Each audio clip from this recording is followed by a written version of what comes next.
Christ Jesus our Lord, who being in very nature God, held no status to be adored.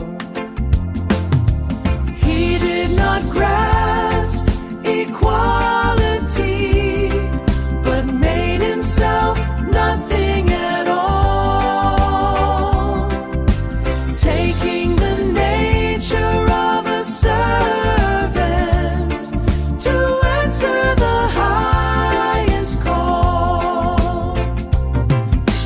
Being made in human likeness, found in appearance as a man, he humbled himself in obedience, fulfilling the Father's plan.